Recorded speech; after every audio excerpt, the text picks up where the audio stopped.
Hello, everybody. Hi. I'm Chris. I'm Liz. And I'm finally doing something that I've actually wanted to do for years. You are. Yeah.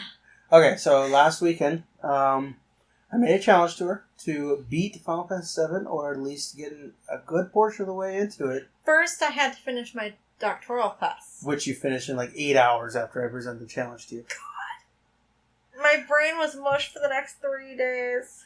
But my students were laughing at me the next day. It was hilarious. So, like, Miss Harpster, we're not reading that. We're reading this. What? Oh, yeah, that's what we read last year. All right, but so you've been playing Final Fantasy VII. I think right now you're at. Where are you at? I'm 18 hours in. I just finished at Upper Junon City. We crossed the ocean. We got to Costa del Sol.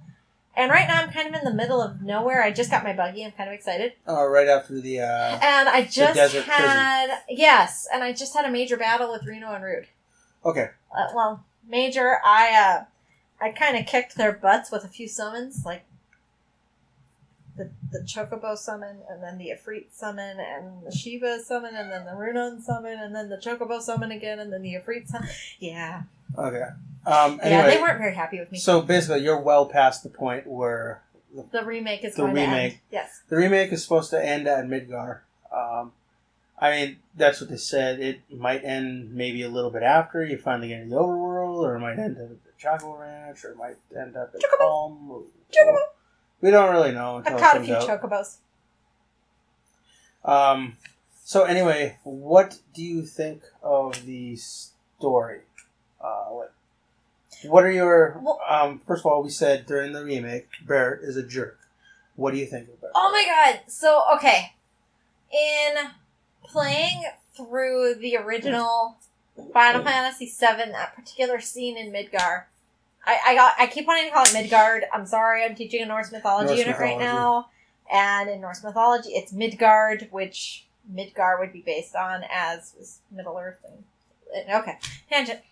Anyway, so I'm just going to probably be calling it Midgard. I'm very sorry for all of you who I am offending that grew up playing this game. I'm sorry.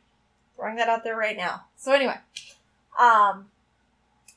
one thing that I find very interesting when replaying these old classic games, because I have the same kind of thing with Legend of the Dragon, with some of the text that comes up, it's like, oh my god, how was that even? They would never get by with that today, kind of thing? So, yes. Like the whole thing about the Honeybee Inn? Yeah, that too.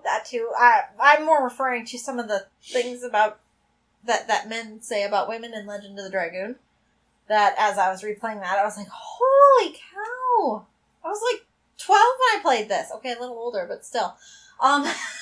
So anyway, I'm playing through it, and you know, the comments that Barret makes, the text that is written, I could totally see taking it to the extreme that it's taken in the demo for the remake, where it's like, I don't trust, like literally the text at one point was, I don't trust you.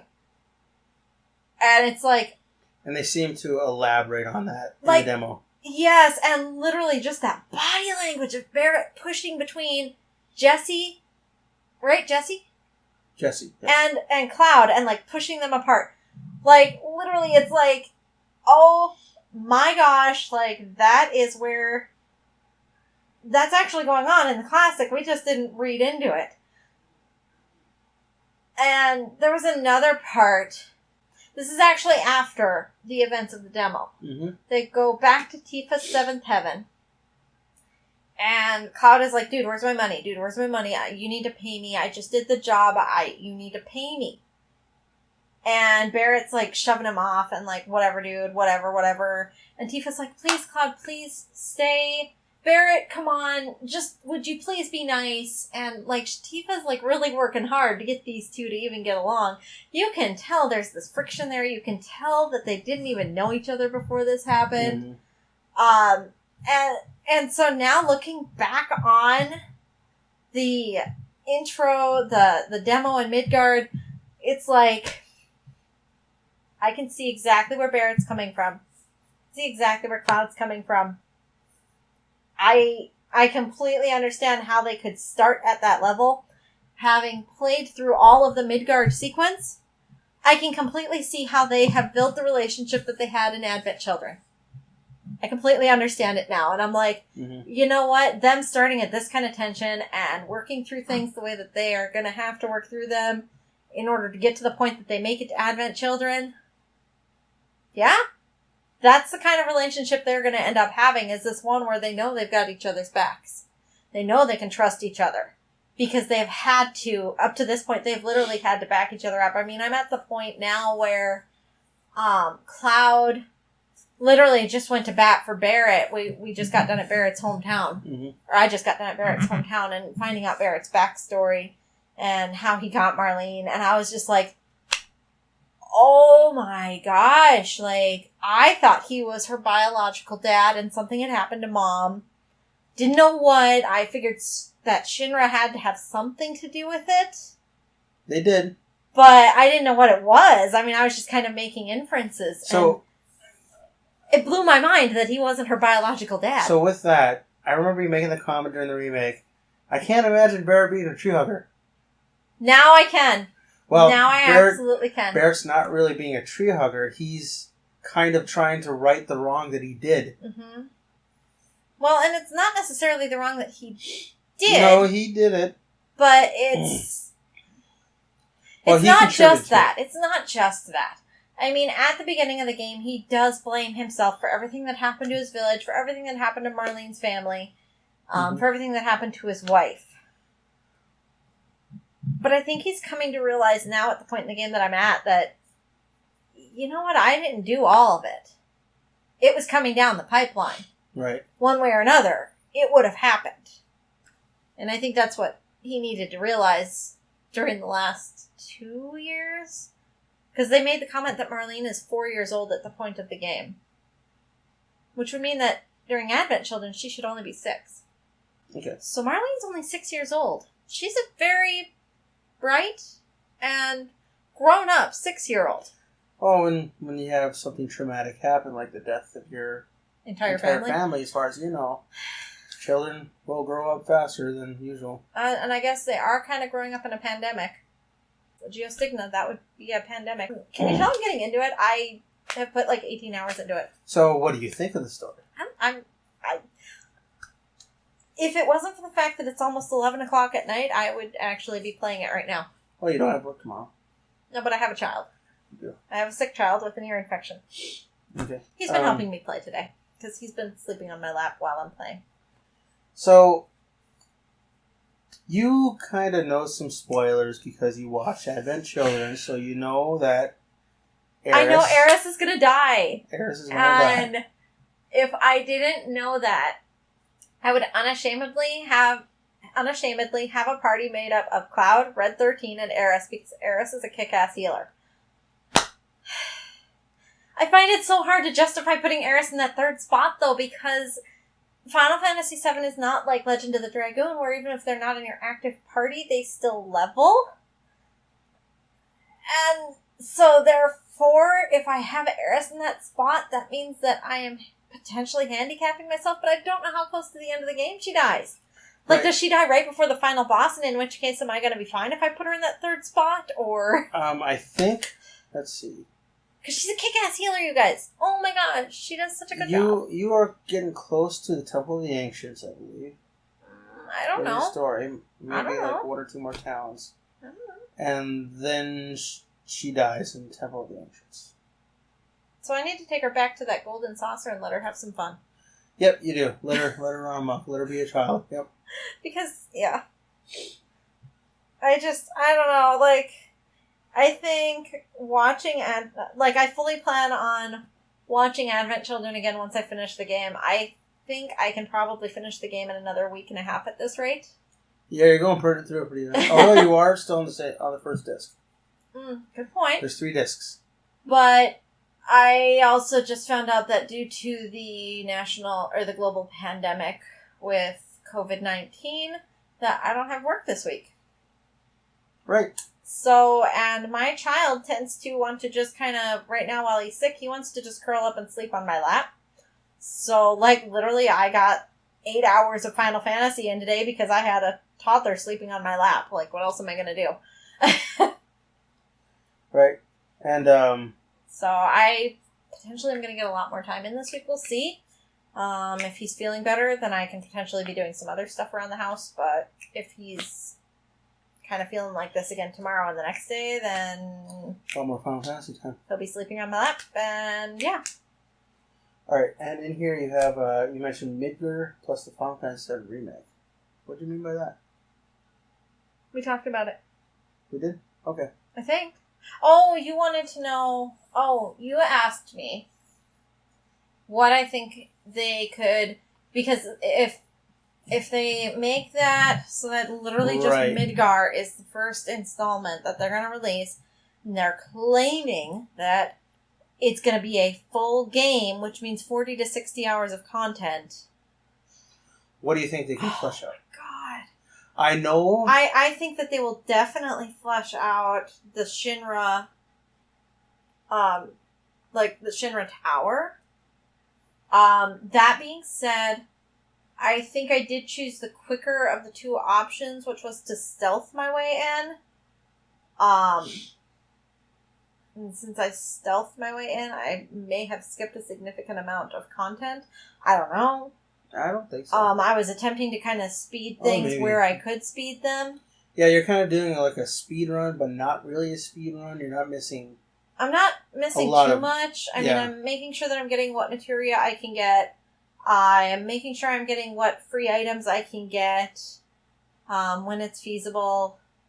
I'm trying to, like, when I know that there is something good that I can steal from mobs because I have the steel materia equipped on Red 13, I'm making sure and I'm doing steal every chance I get because I want to try and get those good items. And now you have more.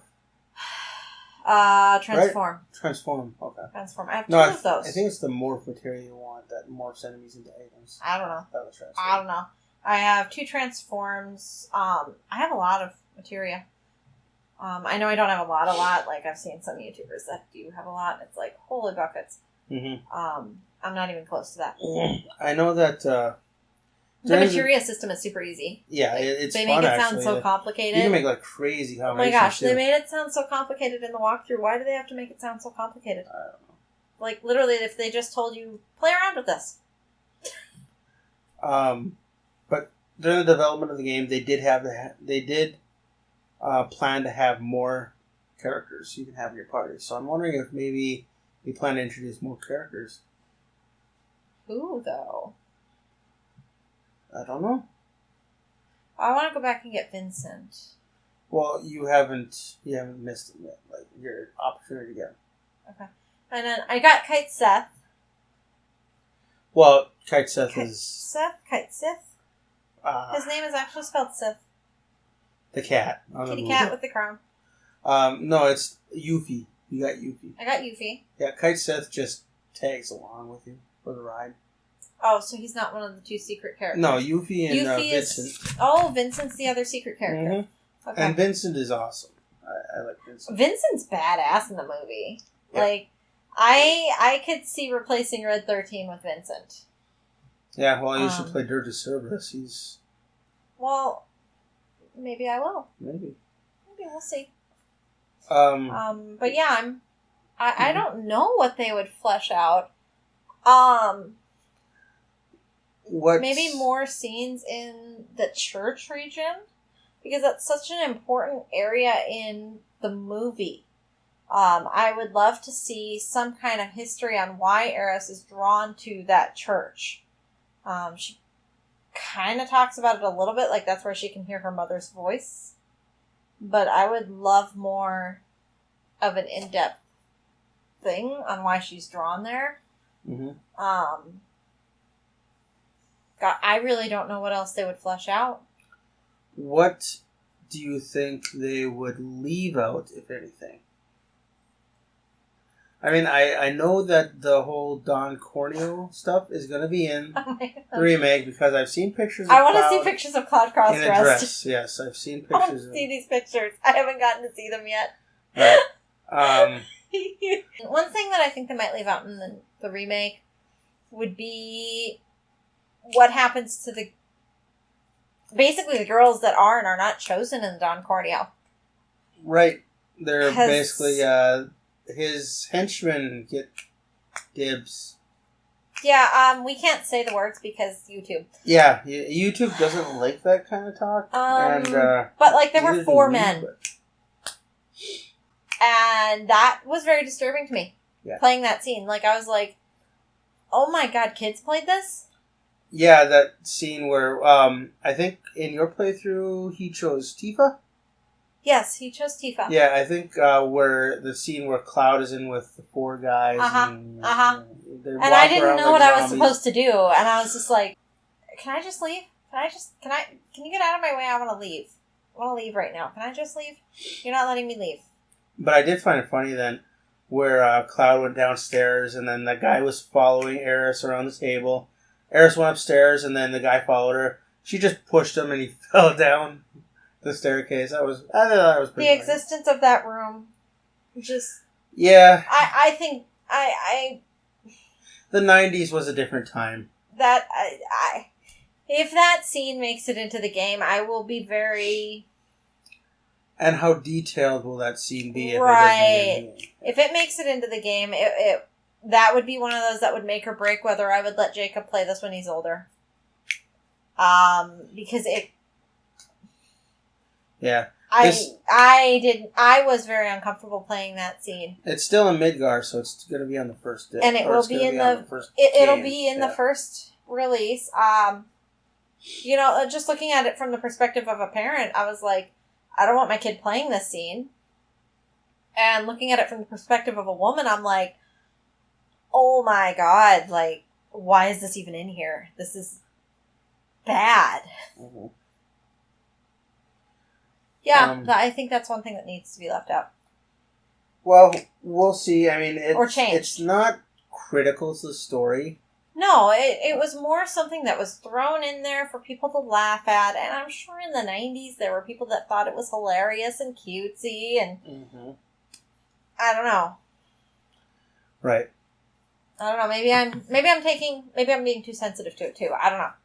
So Square stated that the first remake, Part 1, whatever, is going to take place in Midgar. I think it would be cool if Square. I really don't think this is going to happen, but it'd be cool if Square to either allow you to download updates for free that will take you through the rest of the game, which, people like money, so Square's probably not going to do that.